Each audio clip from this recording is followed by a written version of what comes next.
నమస్తే, good morning అందరికీ. నేను ప్రవీణ. నేను నైజీరియాలో ఉంటాను. నేను చెప్పాను కదా పిల్లలు వచ్చారని, వాళ్ళ కోసం నేను ఇవాళ స్పెగటీ రెసిపీ చేస్తున్నాను. మీరు కూడా చూడండి. స్పెగటీ కోసం ముందుగా ఒక ప్రత్యేకమైన సాస్ చేసుకోవాలి. దానికోసము onion, tomato, red chilli, ginger, garlic కావాలి. నేనైతే ఆ రెడ్ చిల్లీలోని సీడ్స్ అయితే తీసేసాను. పిల్లలు కదా కారంగా ఉంటుందని చెప్పి. జింజర్, గార్లిక్ పీల్ తీసుకొని మిక్సీ జార్లో వేసుకొని బ్లెండ్ చేసి తర్వాత కడాయిలో దాన్ని పోసి బాగా దగ్గరికి అయ్యేంత వరకు కొంచెంసేపు కాగనివ్వాలి. బాగా దగ్గరికి అయ్యేదాకా కాగిన తర్వాత దాంట్లో కొంచెం ఆయిల్, ఉప్పు వేసి మరి కొంచెం సేపు కాగబెట్టుకోవాలి. ఇదేనండి ఈ స్పెగటీకి మెయిన్ హీరో.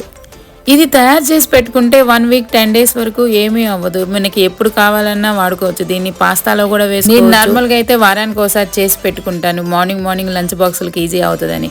తర్వాత వేడి నీళ్ళు కాగబెట్టుకొని, నీళ్లు కాగిన తర్వాత దాంట్లో స్పెగటీని వేయాలి. అదే నూడిల్స్ అండి. దాన్ని తుంచాల్సిన పని లేకుండా స్ట్రైట్గా వాటర్లో వేస్తా. ఆ వేడికి అవి సాఫ్ట్గా అయిపోయి చూడండి. నేను ఎలా నీళ్ళల్లో పెట్టానో అలాగే మీరు కూడా పెట్టేస్తే అవి కలిసిపోతాయి నీళ్ళల్లో.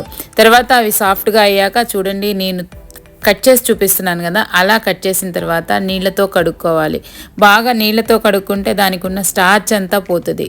తర్వాత మన సాటిస్ఫాక్షన్ కోసం మళ్ళీ ఫిల్టర్ వాటర్తో ఇంకొకసారి కడుక్కోవాలి.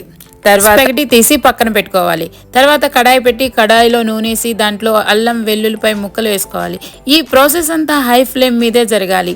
తర్వాత ఆనియన్ వేయాలి. ఆనియన్స్ సాఫ్ట్గా అయితే చాలు, బ్రౌన్ అవ్వాల్సిన పని అయితే లేదు.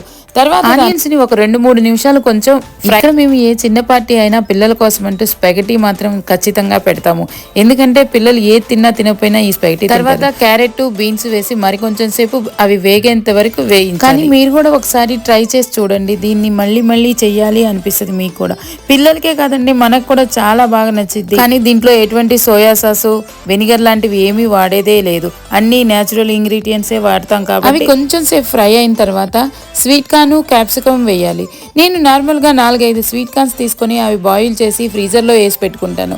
అవి ప్రతిసారి మనకి అవసరమైనప్పుడు అవి తీసి వాడుకోవచ్చు. ఫ్రైడే కూరగాయలు వచ్చినప్పుడు ఈ కార్న్ కూడా తీసుకొని ఒలిచి బాయిల్ చేసి పెట్టుకుంటా. తర్వాత కొంచెం సాల్ట్, కొంచెం బటర్ వేసి ఇంకో 2 minutes ఫ్రై చేసుకోండి.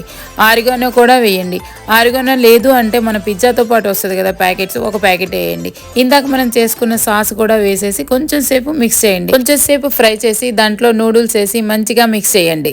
నేను చెప్పానని కాదు కానండి, ఈ నూడిల్స్ మీరు కూడా ఒకసారి ఖచ్చితంగా ట్రై చేయండి. ఆ పిజ్జా సాసు అన్నీ వేస్తాం కాబట్టి పిజ్జా టేస్టే వచ్చి భలే రుచిగా ఉంటుంది. ఇందులో నేను పిల్లల కోసం తయారు చేస్తున్నాను కాబట్టి కొంచెం టమాటో కెచప్, చీజు యాడ్ చేశాను.